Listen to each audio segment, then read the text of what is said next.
What's up guys, it's your girl HeyParis here, and I told you guys I'd be doing a serious story time today.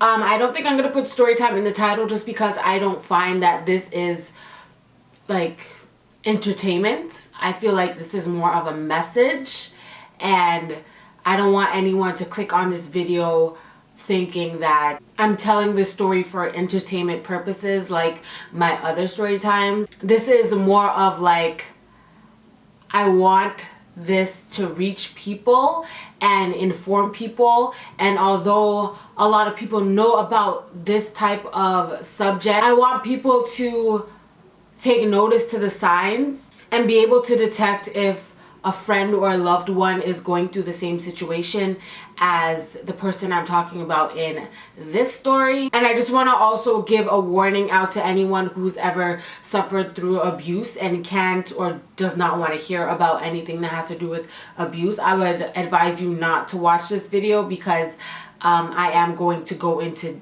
details about what happened, and I don't want it to trigger any memories for you or upset you in any way. But if you are a victim of abuse and you're able to listen and you're okay with hearing like graphic details about abuse, then I encourage you to keep watching and definitely leave a comment down below and share your story if you're comfortable with sharing your story, because there are a lot of women out there who I'm sure will be able to relate to not only my story but your story as well if you have one. And I'm also going to say right now, this is not my story to tell. This is not my story. It's not my story. This is something that happened to a friend of mine, and I spoke to her and asked her if it would be okay for me to tell this story because I really do feel like it will be able to help a lot of people, not only the victims but the people who love them. So again, this is not my story to tell, but I feel like it needs to be told. Also, some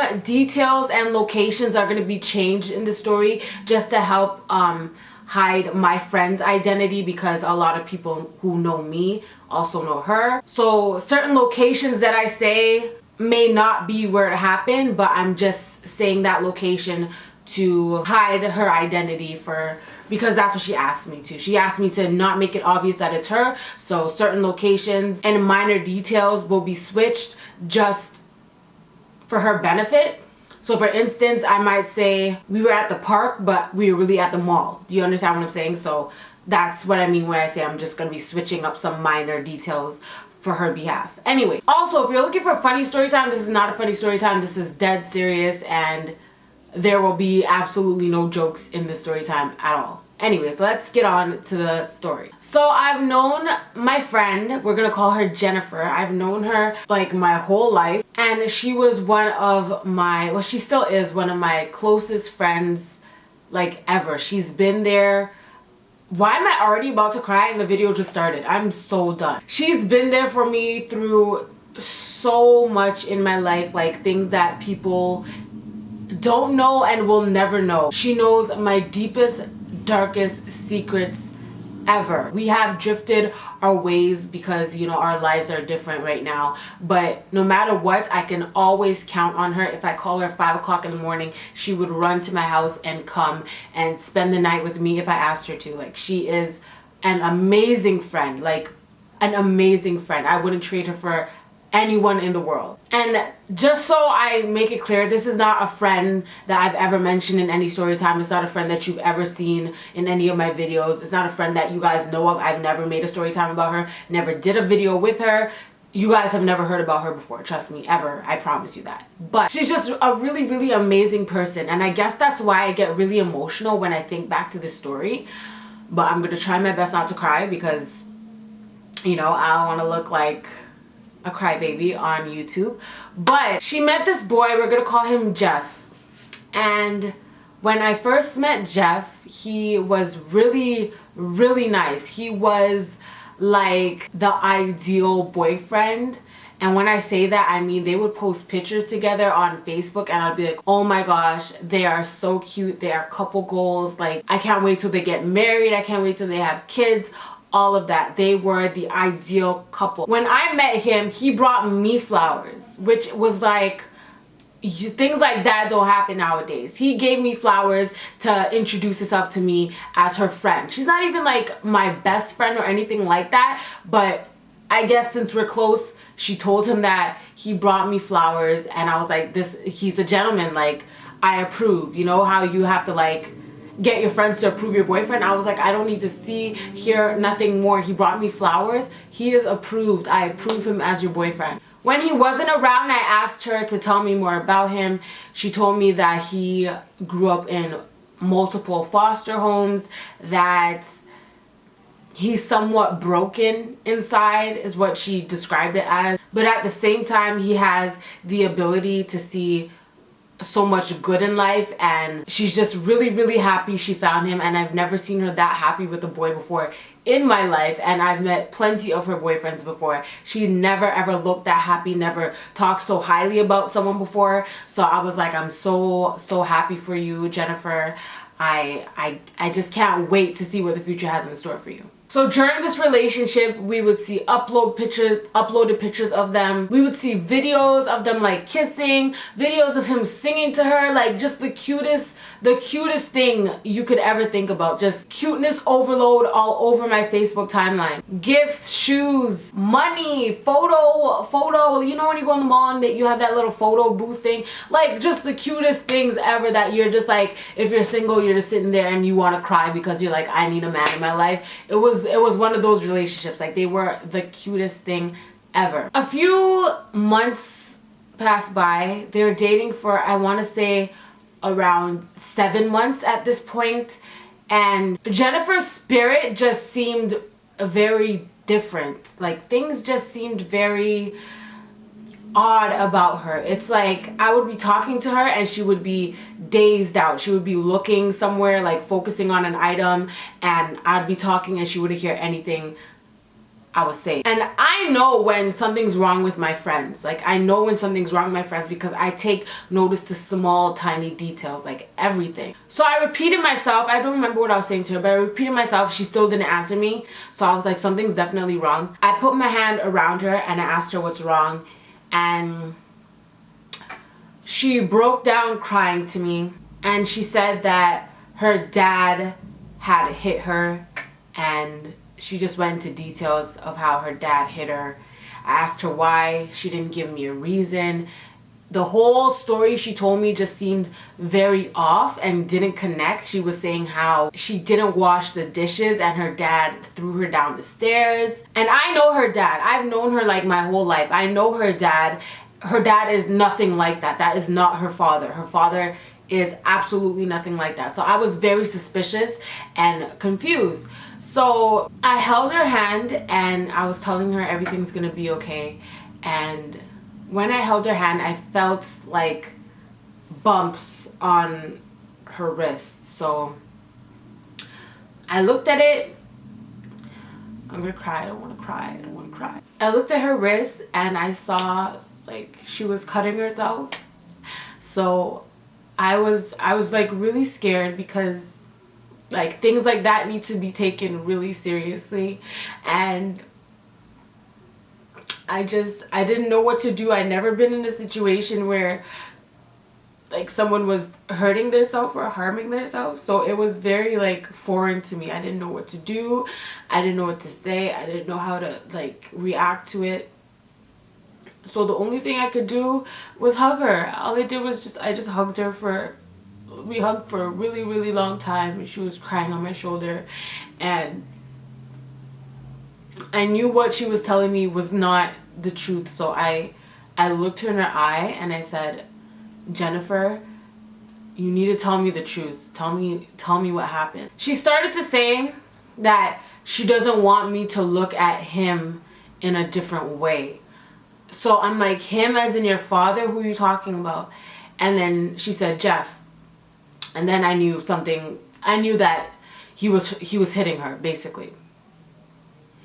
Now, I've never been in a situation where a family member or a friend or anyone I know was abused by anyone, their parents, their boyfriend, whoever. I've never been in that situation. So I told her Don't worry about what I think about him. You need to tell me what happened. We're gonna work through this together. We're gonna go through this together. I'm not leaving your side no matter what. Like, whatever you're going through, I'm going through too.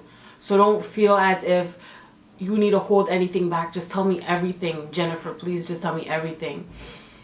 At this point, we're both crying because, like, that's my friend. Like, I hate seeing my friends hurt. Like, I'm the type of person, I don't fight people. Like, I don't fight people, but I will fight someone for my friends. Like, I love my friends so much. The friends who actually are there for me and support me and love me just as much as I love them.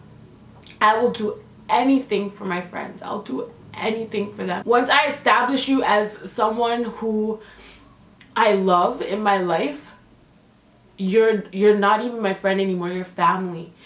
So that was like me looking into my sister's eyes and seeing that she wasn't okay. It was not sitting right with me. She told me that she was at Jeff's house and her phone rang, and it was her cousin. This was around Thanksgiving. So her cousin was actually calling her to invite her to the family dinner. Let's say her cousin's name is Mark. So the phone blinked and it said Mark, and I guess Jeff was assuming that Mark was another guy or whatever, and Jennifer was basically telling him, it's my cousin. He didn't believe Jennifer. Jennifer said that he took his hand and choked her on the bed, like with both of his hands, choked her until she felt like her eyes were like getting bloodshot. I looked at her neck and there was like, I don't know what it looked like swollen and red around her neck, and I never noticed that until after she told me what happened. She said after that she was on the bed and she was coughing because she couldn't breathe. Like, she felt like she was gonna die. She could not breathe. And he went and he got liquor, like vodka, and poured it all over her while she was like coughing. She got up and she tried to run out of the room. He locked the room door, grabbed her by her hair, and slammed her head against the wall. At this point, I'm basically crying uncontrollably. She's crying uncontrollably, and we're in a public setting, so people are looking at us, people are watching us, people are like giving us eyes. Then a man came over to us and he put his hands around us and he basically asked if he could pray for us. He never asked us what was wrong, but he asked if he could pray for us. And my friend didn't answer, but I did. I was like, sure. Like, I'm not gonna be disrespectful and be like, no, can you leave us alone? So I was like, sure. He prayed for us out loud and he walked away. He gave us a hug, he walked away. And for some reason that calmed us down. Like, both of us were able to breathe properly again and talk properly again. I was telling her, Jennifer, you have to leave him. Like, that's not acceptable. You have to leave him, Jennifer. And she got really, really upset with me. And she basically said, this is why I didn't want to tell you, because I don't want you to judge him. It was just a misunderstanding. He didn't know that it was my cousin. And she told me how she called her cousin after and made Jeff talk to her cousin, and how Jeff apologized and kissed her and said he's sorry over and over and over again and would not stop apologizing. And she said she forgives him, and she didn't want to tell me because she knew that I wouldn't forgive him. And she was right. I was not going to forgive him, and I was not going to put this behind me. That's for sure. So she just asked me, she's like, Paris, please just stay out of it. I don't want you to talk about it anymore. I told you and I trust you not to tell anyone. Mind you that she gave me permission to do this video, so it's not like that anymore. She said she wants other people to hear her story, so that's what I'm doing for her. A few weeks later, she came to me, and I've never seen... Okay, I don't want to cry, I don't want to cry. I've never seen someone look the way that she looked. I've only seen that in like movies. Oh my gosh. I've only seen that in movies and stuff, but both of her eyes were black. One of them was like, I don't know what it's called, but like it's red. It's like bloodshot in her eyes. The whole white part of her eye was red.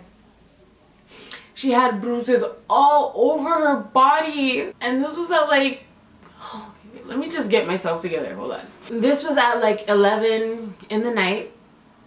She came to me, she knocked on my door, and my mom was the one who answered the door. And my mom just hugged her and was asking her what happened. She said a group of girls jumped her.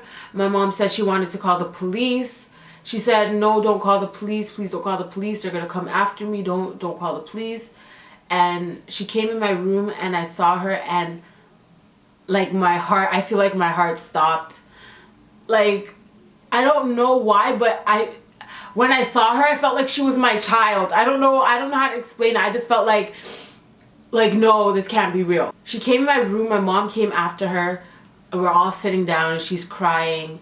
She's talking about how a group of girls jumped her and took her money, and she doesn't want to go home like that because her dad is gonna get mad that she lost her purse. And as she's telling my mom this, I just know it's not the truth. I know when she's lying. So when my mom finally left, my mom went to call her mom to tell her that she's gonna sleep over. My mom also did tell her mom that she got jumped by a group of girls and she doesn't want to go home because she's afraid of what her dad will do.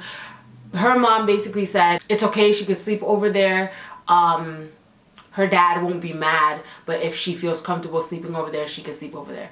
So when my mom left now, I told her, I looked her again, I'm like, Jennifer, tell me the truth. Please tell me the truth. Like, this is not okay. She told me her and Jeff were drinking and they were watching TV, and some guy came on the TV and Jeff asked her, do you think he's cute? And she said yes, and that triggered Jeff.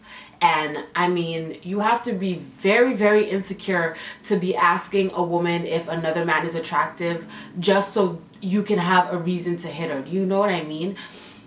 But she said, yeah, he's cute. And he literally fought her like a grown man. She said he fought her like it wasn't any play fighting. It was full blown hits to her face, her arms, her legs, and she was just showing me all her bruises. She was black and blue all over her arms.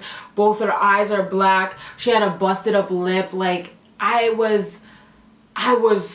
didn't even know what to say, what to do. I was livid. I was so mad.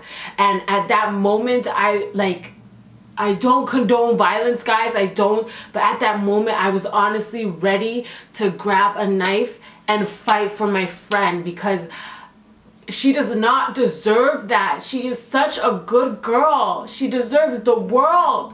So when I saw that she was hurt like that by someone who's supposed to love her, I was broken. I was so broken inside. Like, this girl doesn't deserve anything. She's the nicest girl ever. Like, she could be anyone's friend. She's one of those girls who like to compliment other girls, who are just not catty, they're just nice. She's just such a nice girl. Anyways, where Jeff lives is not far from where I live, so I was crying, but I was mad.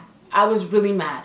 So I was ready to leave my house and literally fight this guy. I don't care if he's bigger than me, which he isn't, but I wouldn't care if he was bigger than me or anything like that. I was ready to go and fight this guy. Like, I didn't care. I was ready to call my cousins. I was ready to call my uncles. I was ready to, like, just, oh my gosh. I just wanted this guy to be just as hurt as my friend was. I just wanted him to feel the same pain that she was feeling. She stopped me, she grabbed me, she pleaded for me to not go over to his house, like literally begging me, because I was ready to leave. I was ready to go out the door, literally begging me. We stayed inside, we talked, and I literally hugged her until she fell asleep. And me, myself, I couldn't fall asleep. I was up all night just like plotting. Like, I just wanted to get this guy back so bad. You guys don't even understand. Woke up the next morning, we tried to, this was when we were a little bit younger, so we didn't know that much about makeup.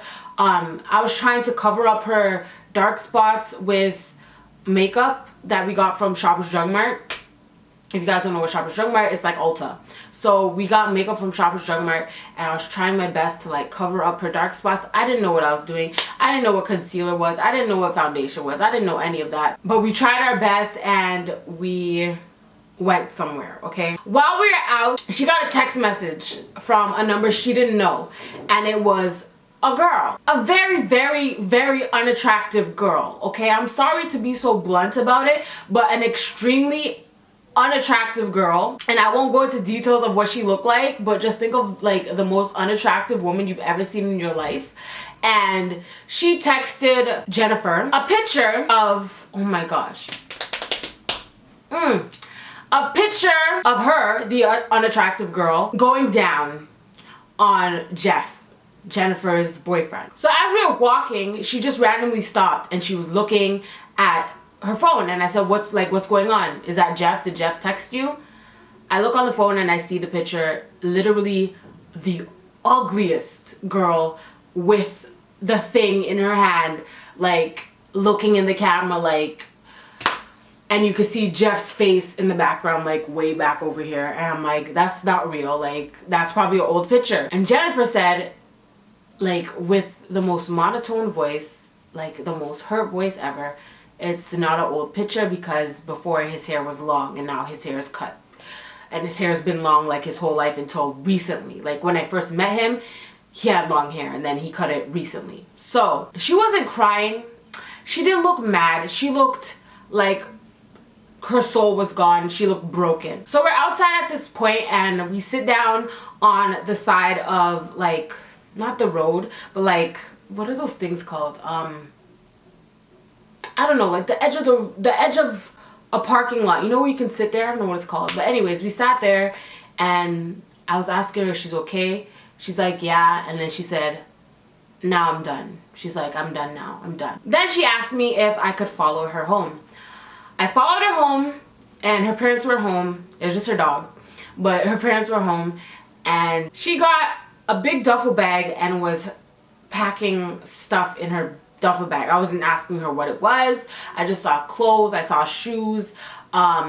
She packed a knife. She packed a hammer and a bunch of matches, like a whole big box of matches she threw in there as well. She zipped it up and she said, you always have my back, right? And I looked at her and I went like this. I wasn't sure what she was doing, what she was going to do, but regardless of what it was, I was going to ride for my bitch. I was gonna ride for my friend. I don't care what she was gonna do. If that meant we're going to jail today, we're going to jail today. Let's go. Book me right now. I was heated myself, and when bad things happen to good people, it triggers my insides. Like I can't just sit around and make her go through whatever she's going through by herself. I'm not gonna sit around and make her do whatever she's planning to do by herself. I didn't ask her what she's gonna do. All I knew is whatever she's going to do, I'm behind you 100%. We start walking and we end up in Jeff's neighborhood. At this point, Jeff lives with I'm gonna say a family member just because I don't want anyone to connect the two. Lived with a family member, and Jennifer had the key to the house. We didn't know if he was home or not. We didn't know if the family member was home or not. We didn't know anything, but she opened the door, we walked in, and it was empty. No one was there. We went in the backyard. She took all the clothes that was in her duffel bag, which happened to be Jeff's clothes and Jeff's shoes and Jeff's stuff. She threw it in the backyard, got all of his clothes in his closet, threw it in the backyard as well. All his shoes, all his Jordans, everything. His room was emptied. Even his bed sheets she took out and threw in the backyard. She put it right on top. She poured bleach on everything, and then we tried to light it on fire. Well, I didn't try. She tried to light it on fire, and it didn't light on fire. Nothing happened. Like, it would burn for a few seconds and then it would die out. So she's like, okay, F it, and then just started bleaching everything in the backyard. Now let me just say, I do not condone anyone doing this, because sometimes you do have to be the bigger person and just let things go. And I feel like the best revenge would be to never speak to him again with no explanation. Just cut all ties, change your number, and have him wonder for like years and years where you are, what he did, if he didn't already know that the girl sent the picture. I feel like when you do stuff like bleach people's clothes or burn their stuff. It's like they won. They got you that upset to the point where you are out of character and you're doing something that you wouldn't normally do. So I definitely don't condone that. The best revenge would be to move on and be happy. But this is what she wanted to do. I'm just here to support you. She then got a marker and wrote cheater on all 4 of his walls in his room. She also got eggs and threw eggs all around his room. So after she did everything that she did, she told me that I can leave. She said, I want you to leave because I don't want you to be here when he sees what I did. I told her, I'm not going to leave you. Like, you know he's abusive. I'm not going to leave you here. She said she'll be okay. She said if he puts his hands on me, she's ready to call the police. Even though if she called the police, I'm pretty sure she would get in trouble too, but that's what she told me. And she just said, don't worry about me, just go home. I'm okay, basically. So I told her, okay. I'm like, if you need anything, text me, call me. If you need me to bring people, like anything, just call me, Jennifer. Don't worry about it, just call me. She told me that she would, so I believed her and I had faith in her that she'd be okay. And if anything was to go seriously wrong, she would call the police. And if she needed me, I'm here for her. I'll come. I live like 10 minutes away. It's not that far. So I believed in my heart that she would be okay. So I get a text message maybe 2 hours later. And it's from Jennifer's phone. And it basically says, if you don't come here right now, I'm going to kill your friend. And while reading that, I'm not thinking like this is real. I'm thinking like maybe she's just joking, like she's the one who texted me and she's just kidding because she got her revenge, or I don't know. I just at the time I didn't believe it. So I called her phone and Jeff answered. And as he's talking to me, I'm also trying to listen to the background to see if I can hear her or anything like that, and I didn't hear anything. He basically says the same thing he texted. He said, if you don't come here right now, I'm going to kill your friend.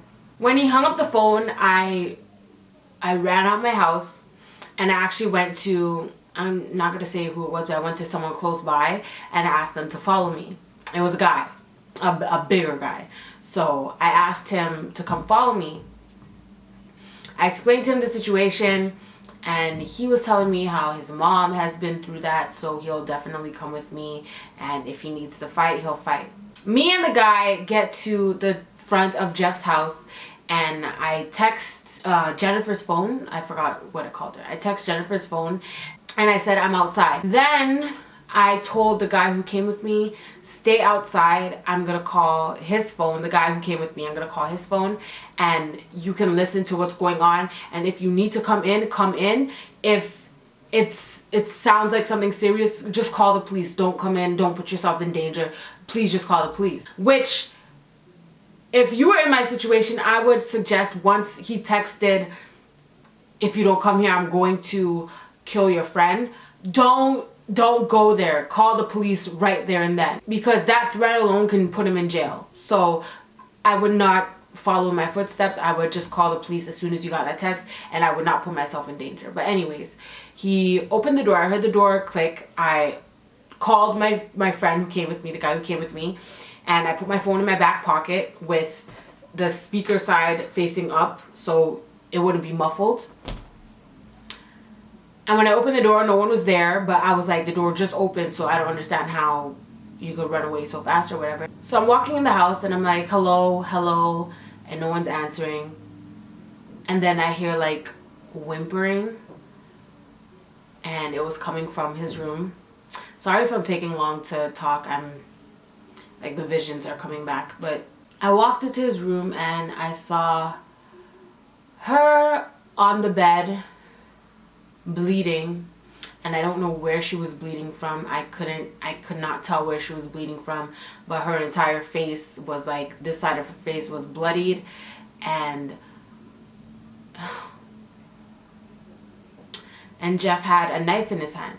So immediately I'm thinking that he stabbed her. That's my first initial thought, because you have a knife in your hand and she's bleeding all over your mattress. And this is in the same room that she wrote cheater all over and all of that. So before he could say anything, I didn't stick around. I ran out the door. I grabbed my friend. I'm like, call the police, call the police, call the police.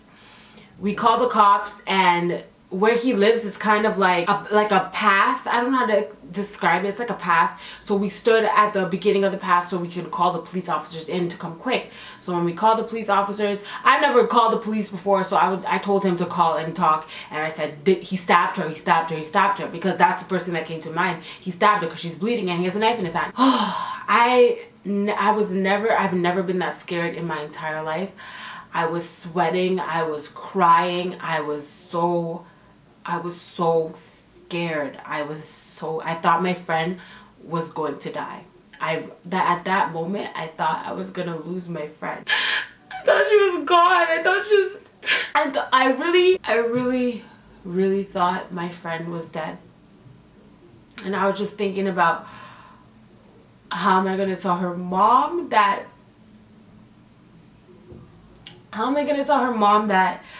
I knew what was going on, and I basically allowed her to keep being with him, and I allowed her to bleach his clothes and write on his room and destroy his stuff. Like, I was there with her when that happened, and I didn't stop her.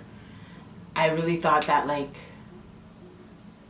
everything was my fault. So the police come in now, and they're talking to us, and I'm telling them, I'm panicking, I'm like jumping up and down, like going like this, panicking. Like, he stabbed her, it's that house, just go in, it's in the room on the right, you'll see it, you'll hear her, she's bleeding, like, please help her, call the ambulance, blah, blah, blah, blah. So the police came first and the ambulance came second.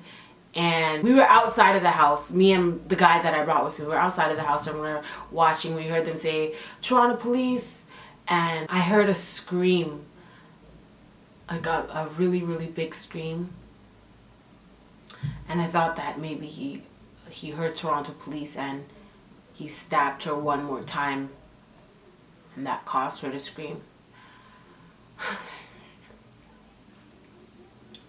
But after maybe 10 minutes, they pulled him out of the house. He was in handcuffs. They threw him in the back of the police car, and then the ambulance came for Jennifer. And Jennifer was bleeding from her head, and I asked them if I could go in the ambulance with her, and they told me just meet her at the hospital. Like, we need to work on her, we need the space, just meet her at the hospital. So at this point, I'm freaking out, and I'm taking the bus. I didn't drive back then. My friend didn't drive. The guy who came with me didn't drive. So me and him, even though he doesn't know her that well, we both took the bus to the hospital. And while we're on the bus, he's telling me, you have to call her mom, you have to call her mom. And I'm thinking, is she gonna get mad if I call her mom? But I'm like, at this point, it doesn't matter. Like, the worst that could happen has happened, and her mom needs to know that her child is not okay. And I would want someone to tell my mom if I wasn't okay. If something bad like that happened to me, I would want someone to tell my mom. So I called her mom. Her mom literally screamed in the phone, and she was like, Paris, where is she? Where can I meet you? Blah, blah, blah. I told her, please meet me at the emergency exit at the hospital. And I waited for her mom outside the hospital. Her mom came. She was crying. She was hugging me. Her mom was hugging me, and I just felt like I let her down, because her mom is like my mom. I've known her my whole life, and it's like their whole family, just nice people who don't deserve that. I really hated seeing her mom like that. I really did.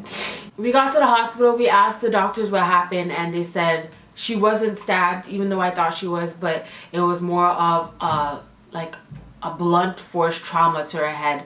He hit her in the head with something. She had to stay in the hospital for 2 nights, and I stayed with her the first night, overnight, stayed with her, told my mom what happened. My mom came to the hospital, stayed with her a little bit as well. And fast forward to when she recovered now. So first of all, he's in jail. He was in jail for, I think, aggravated assault or assault with a deadly weapon. I don't remember what his charges were. But he went to jail for, I think, 5 months. I think it was 5 months or something like that. And she also made a restraining order against him, so he couldn't come anywhere near her. A few months later, after she recovered, so she looks fine and everything like that, she told me what happened.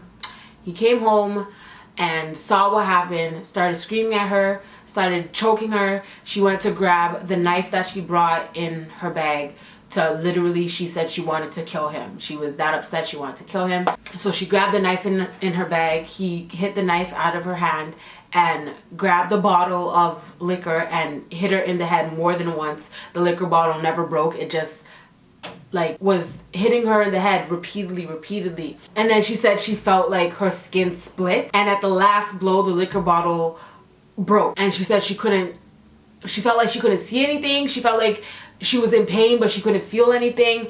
And she just, at that moment, she wanted to die, is what she said. Anyways, so after she's recovered now, she goes through therapy and was talking to her therapist about her relationship and stuff like that.